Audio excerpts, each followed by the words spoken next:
Story! Tell us a story! It was a long time ago that I, Heathfield the Sailor, sailed out of Plymouth Sound upon a fine ship, the good ship of tales. And far across the oceans we went. Will you join me on my journey?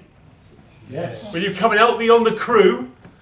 Yes. Well, you landlubbers, you'll have to get your sea legs. We got the captain, who's a fine fellow, a gentleman, a brave man, and the ship's cook, who I have to confess is a crazy old butcher.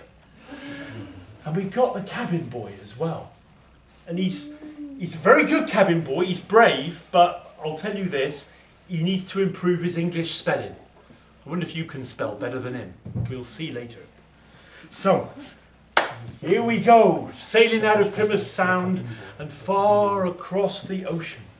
Further and further we sail, until on the other side of the world, after doing much trading for fine fabrics, we are stranded, becalmed, no wind in our sails, all still.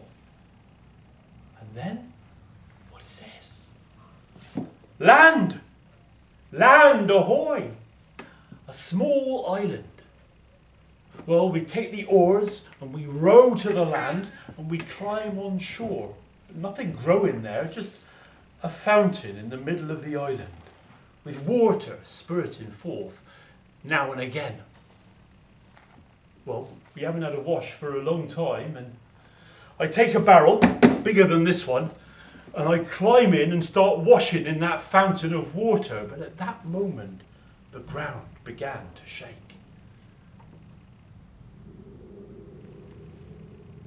A wave started to break upon the island. Captain? I think it's an earthquake. Oh no, Heathfield, said the captain. This isn't an earthquake. This isn't even land. We've landed on something living. What is it? It's a whale. Oh, and the captain off with the crazy old cook and the cabin boy, and they jump on board ship and away they sail. But the whale, she looks at us with her huge dark eye and then plunges under the sea. Well, you're all right, aren't you? You can swim, can't you? Can you swim? Yeah. Oh, thought you would be able to. Can you all swim as well? Yeah. Oh, you'll survive, but the problem is I cannot swim. Help me. Oh, fortunately, kindly, you grab hold of my arms and up and up and up we swim and break the surface. But too late for our ship. The captain is already sailing to the horizon and away. Oh no. But then the whale, she returns to the surface, and a kind whale she is. And on her back we climb, and she carries us across the sea. Imagine. And finally, to a shore, a rocky shore. Well, there we are, on that whale that carries us to the rocky shore with a sheer cliff. Are you good at climbing? Show me. With fingernails, grabbing in the crags. Higher up the cliff we climb, and all the way to the top. And we come to a shelf and a great dark opening of a cave. Are you brave? Into that cave we go. And it's covered, the floor of the cave, with shining objects. Gold, silver. There are trinkets, goblets, diamonds and rubies. There's a huge diamond. I put it in my pocket. But among all of these treasures, there is something strange. Something huge and rounded. I mean, it's as big as our ship. Strange. We can walk around it, but it's smooth on every side. Sort of longer one way and shorter the other, and all rounded. like an elongated ball. And it is pulsating when we touch it. And it's all cloudy and strange. What could it be? And then the entrance to the cave, it seems to grow darker. And we run to the entrance, and there, beating its wings, monstrous, appearing from down below, a dragon, scaly winged, with its great umbrella of wings beating the air.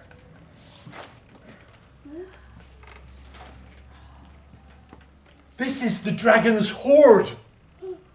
And that great rounded thing, what is it? It's the dragon's egg. Oh, quick! Surely the dragon, she'll eat us up. For this must be the mother dragon. Oh, what are we to do? I know. Quick, hide under the egg. So that's what we do, climbing under that great egg. And the dragon, she comes in. Her breath steaming and hot. Her sharp, scaled back. Her eyes like red saucers, and smoke pouring from her nostrils. And she sits upon her egg to keep it warm. Well, she sits upon us as well, and her scales are warm and hard and metallic. Night has come outside, and there we are, stuck under the dragon. But I'm afraid. I mean, what will happen in the morning when she wakes up? Surely she'll gobble us up. Have you got any idea? What can we do to get out of this? How can we get away?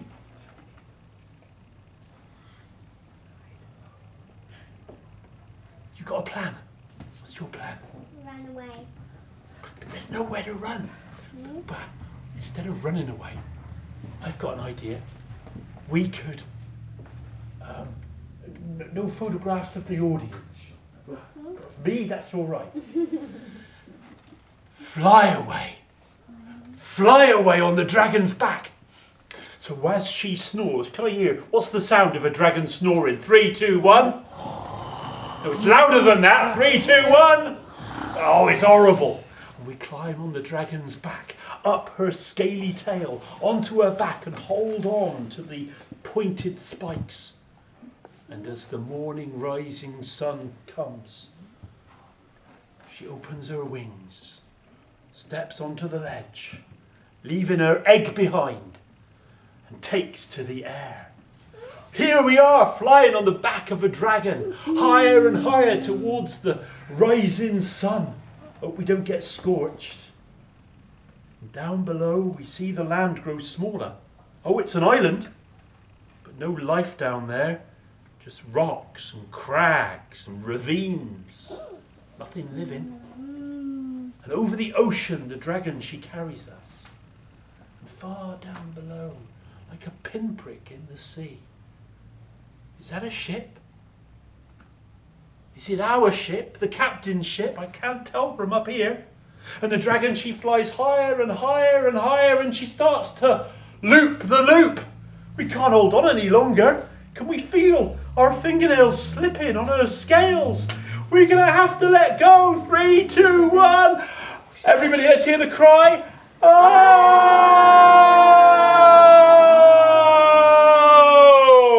Splash! Into the sea below. Oh, problem is, I cannot swim. Will you help me? Rescue me? Hold me? Carry me up to the surface, and there we are beside the ship. Oh, thank goodness, but this isn't the ship that we know. The flag is black. Skull and crossbones. Must be pirates. And here come the pirates leaning over the edge. Some of them have got their teeth missing and great kind of gaps in their gums. And some of them got a patch over one eye. And they're waving their twisted, bent swords at us and saying, what are you doing, you landlubbers in the sea? And the captain himself is looking down at us and saying, you lot what are you doing down there? Oh, pirate captain, save us, for we've fallen from a dragon. Dragon, said the captain, don't believe a word of it. You lot can drown as far as I'm concerned. Oh, he's going to let us drown. What can we do? Just remembered. What could I offer the captain?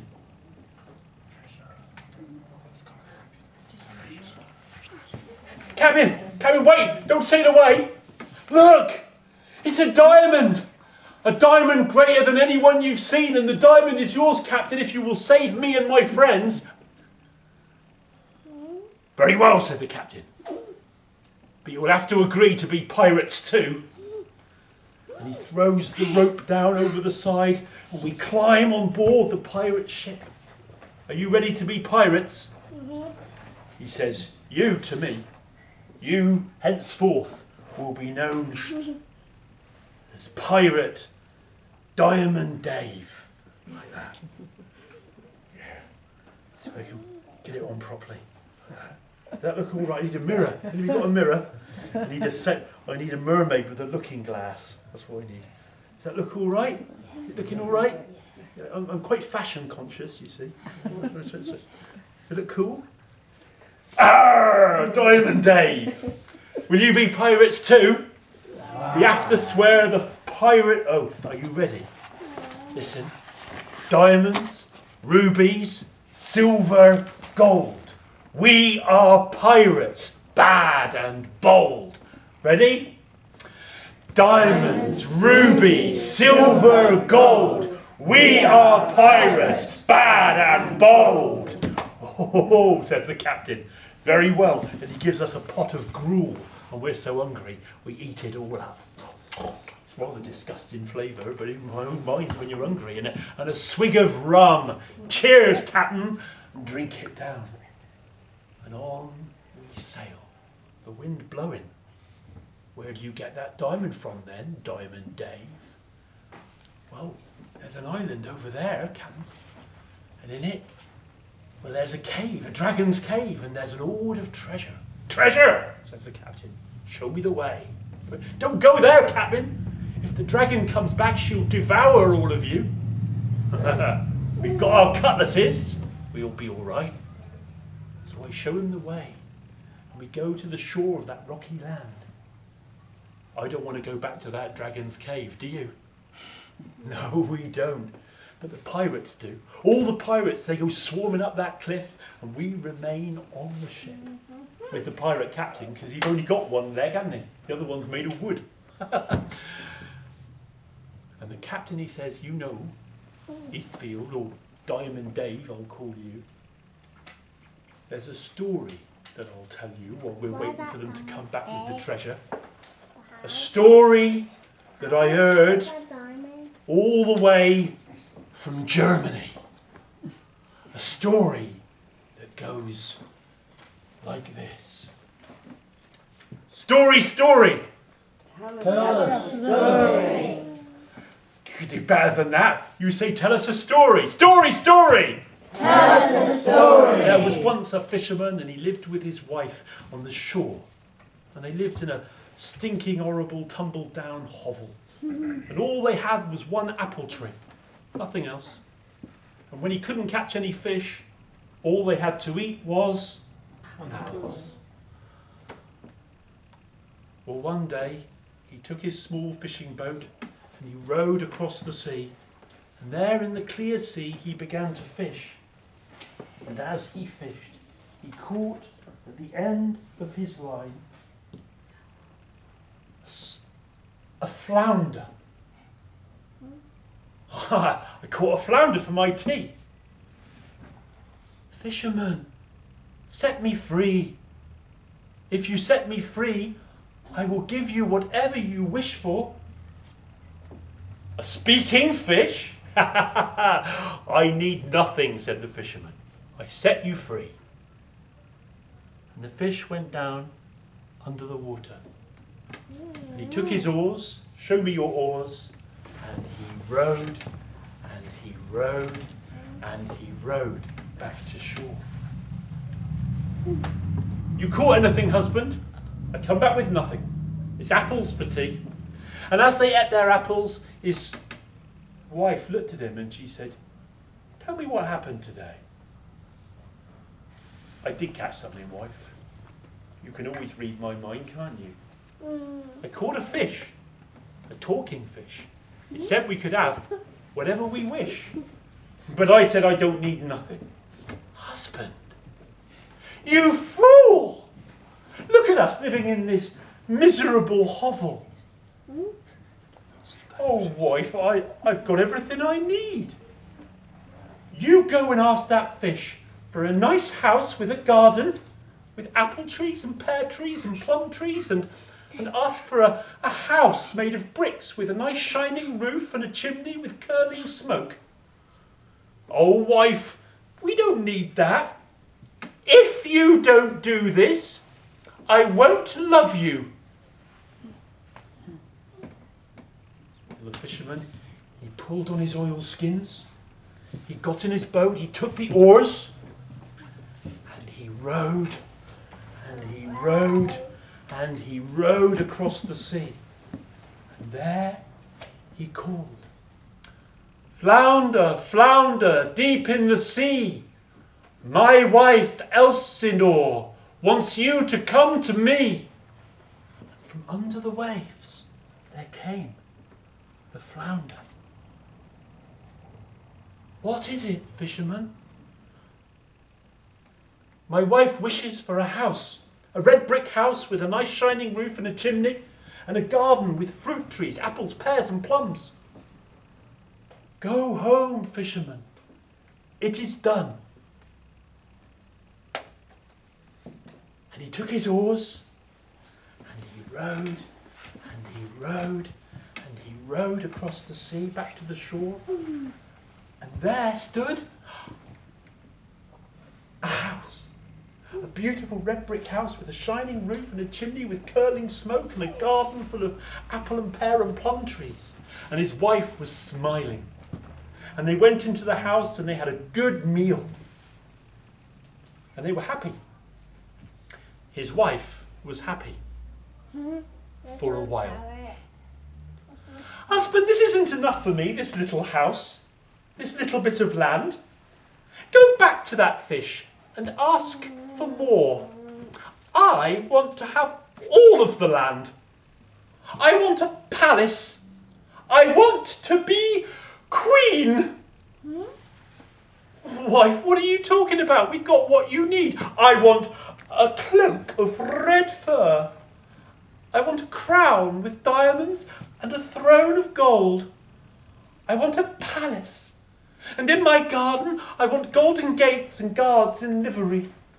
I want exotic flowers and fruits."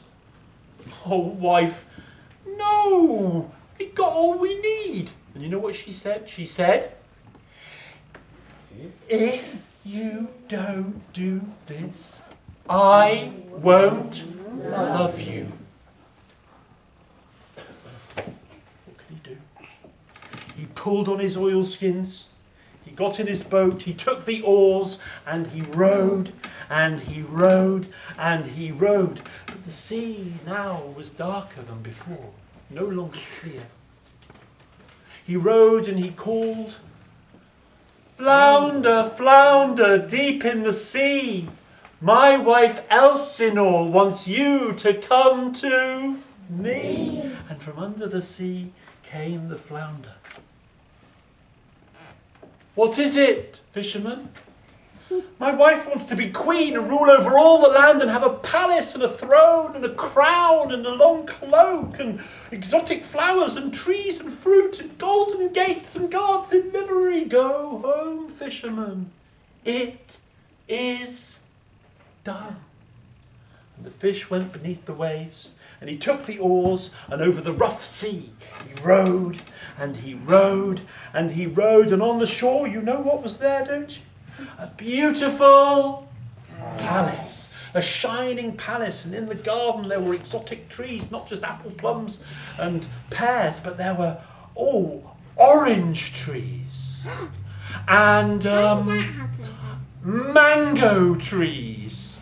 And what other kind of trees? Banana. Banana trees. I mean, it was what, and the flowers were of all colours, and there was golden gates and guards in red uniforms, and they went down the path, and there they led him to his wife, who stood at the gate, and she was wearing a crown, and she had a long red fur cloak, and she led him regally into the throne room, where she sat upon her golden throne. She was so happy. For a while. And one day, as they were eating their banquet, served by servants, she said, "Husband, you know, this palace and this land is not enough for someone like me. I want more. Oh, wife, we've got what we need. I want to rule over everything. All of the lands and all of the worlds and all of the heavens. I want to be God."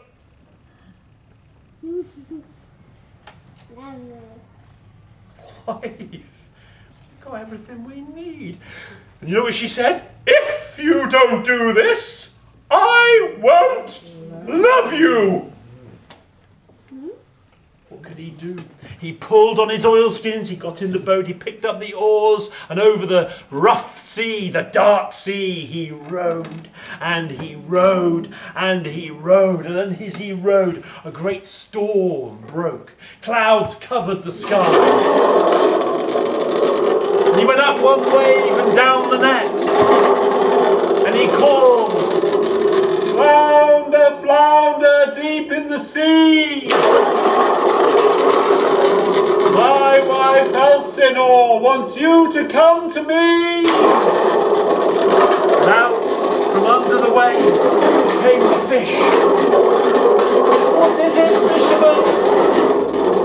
"My wife wants to be God, to rule over all worlds, to be all powerful." "Fisherman, now you are too much." And the fish went down under the waves, and the sea became calm and clear. And there was just a streak of red in the water.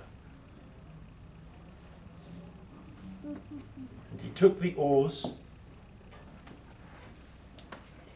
he rowed, and he rowed, and he rowed back to the shore. Is that the end of the story? What happened when he got back to the shore? Just whisper to the person next to you, the person you're with. What do you think happened when he got back to the shore? Just tell the person next to you, what do you think?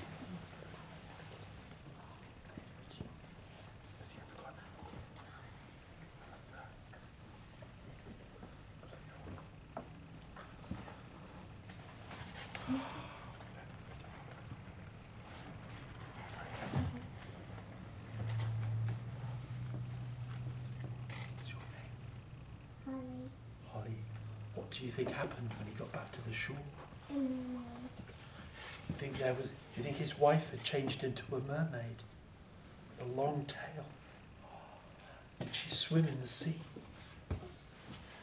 She wasn't God. She had become a beautiful mermaid. Wow. Who's got a different idea?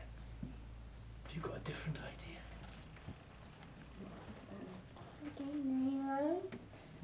That's fine. What about you? What do you think? What disappeared? The palace? There's no more palace. There's nothing there at all. What about his wife? Was she gone as well?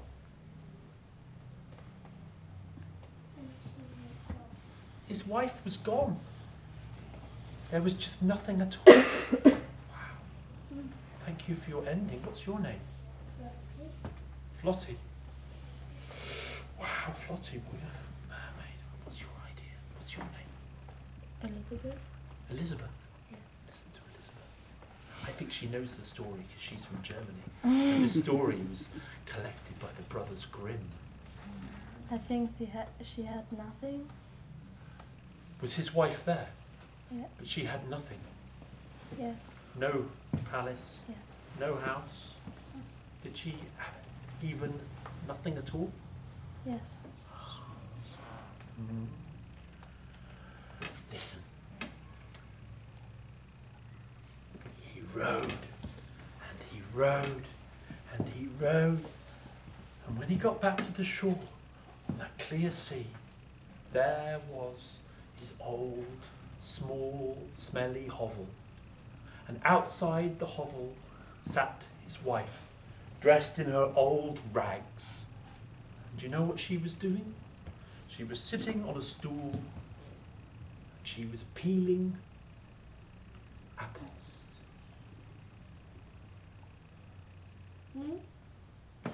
Pirate captain, why did you tell us this story? Oh, he said, wouldn't you run away to sea if you had a wife like that? Just then we said, look, Captain, the pirates, they're coming back. And the pirates were climbing down from the cliff, and their pockets were bulging with silver and gold and diamonds and rubies and trinkets and goblets. And they were coming back, and they were wiping their mouths. Oh, Captain, look at all this treasure. And, oh, what a feast we had up there. There's nothing to eat up there, I said. Oh, you're wrong, they said. Inside that cave, we found a most enormous egg. And we broke that egg with rocks, and we cooked it, and it was delicious. Tasted a bit like chicken. I said, really? No, that's the dragon's egg. Quick, before the dragon comes. And we got on the ship, and we sailed away with all the treasure, and the pirates were laughing, but I was not. And there the sky darkened, and from above, flying down, came the dragon. Beating her wings she came, with her umbrella wings, and she had a horn on her face, and she was breathing fire, and her eyes were like red saucers, and in her claws she held a great boulder of rock. And down towards the pirate ship she came, and we cried out in fear, and she dropped that rock, and it went right through the ship, and the water came on board. And down we sank, and with her fiery breath she set the sails aflame, and our beautiful ship was burning and sinking, and we were in the water. Oh no! And then the dragon, she flew down, and she grabbed in one claw one of the pirates, and in her other claw another one, and off she flew. And as she flew away, we saw that dragon, she was gobbling them up. And then she flew back, and two more pirates she took, and she took them down in one great swallow, and then two more. We're thinking, oh, she's going to eat us as well. All the pirates were eaten, except the pirate captain and us. And then the dragon, she flew away and did not return. I know why she hasn't eaten us, said the pirate captain. We're the only ones who didn't eat any of the egg. Oh, but we're lost here at sea. What are we to do? We lost all our treasure. Oh no, I can't swim. Oh no, you're holding on to me, keeping me afloat. Thank you for that, my friends. But there in the distance, what do we see? The sails of a ship.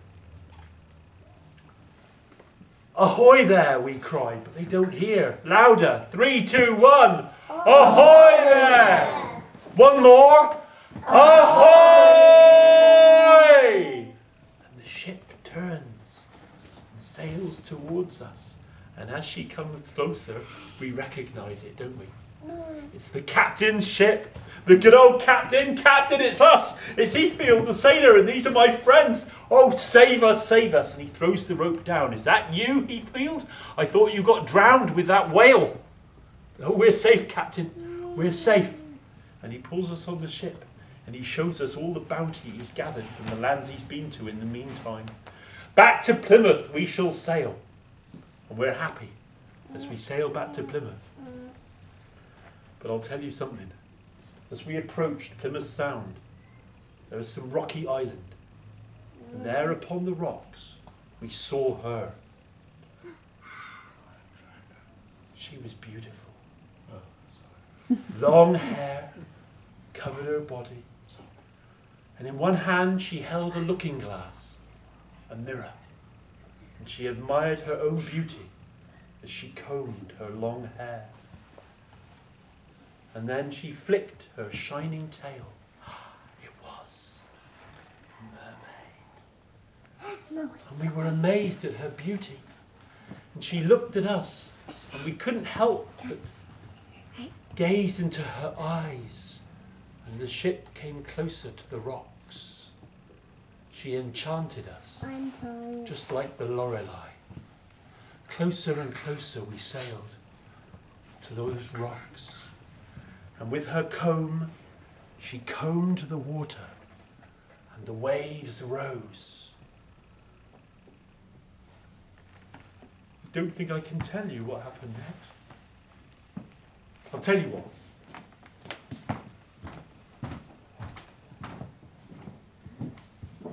I'll put it in a song. Will you help me to sing the song? It's an old English song. We'll help them to learn it. It's quite easy, really. Can you say after me? Oh, the ocean waves do roll. Oh, the ocean waves do roll. You've got to roll with your hand. Oh, the ocean waves do roll, and the stormy winds do blow. And the stormy winds do blow, while we poor sailors go skipping to the top. While we poor sailors go skipping to the top. The landlubbers lie down below, below, below. The landlubbers lie down below. The landlubbers lie down below, below, below. The landlubbers lie down below. It was Friday morning and we were a-sail, the ship not far from the land, when the captain he spied a lovely mermaid, a comb and a glass in her hand. Oh, the ocean waves do roll, and the stormy winds do blow. Oh, we poor sailors go skipping to the top. The landlubbers lie down below, below, below. The landlubbers lie down below. Well done. Then up spoke the captain of our gallant ship, a brave old captain was he. I have me a wife in Plymouth town, tonight a widow she will be. Oh, the ocean waves do roll, and the stormy winds do blow. Oh, we poor sailors go skipping to the top. The landlubbers lie down below, below, below. The landlubbers lie down below. Then up spoke the cook of our gallant ship, a crazy old butcher was he. I care much more for my pots and my pans than I do for the bottom of the sea. Oh, the ocean waves do roll, and the stormy winds do blow. Oh, we poor sailors go skipping to the top. The landlubbers lie down below, below, below. The landlubbers lie down below. Who's left? Oh, the cabin boy, a bit like your age.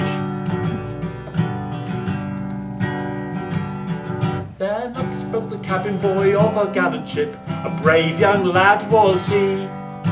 I don't know if I can spell mermaid, but I'm going to the bottom of the sea. Can you spell mermaid, by the way? Can you spell mermaid? Mermaid? Do you want to try? Let's see.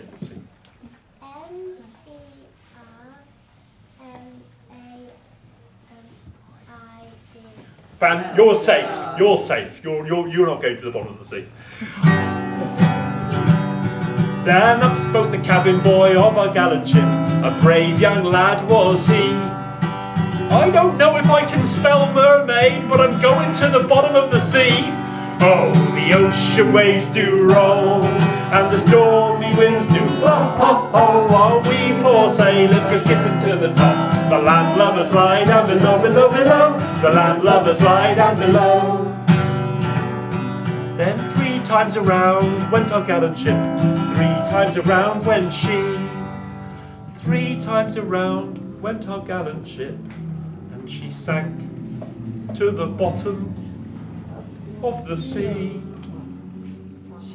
Oh, the ocean waves do roll, and the stormy winds do blow, while we poor sailors go skipping to the top. The landlubbers lie down below, below, below. The landlubbers lie down below.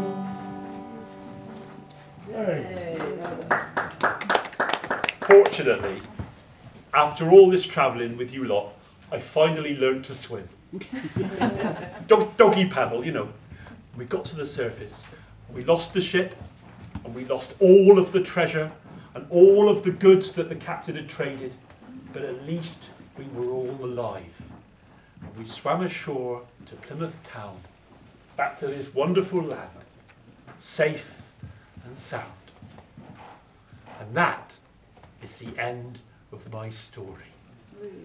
Thank you for listening, and thank you for joining me.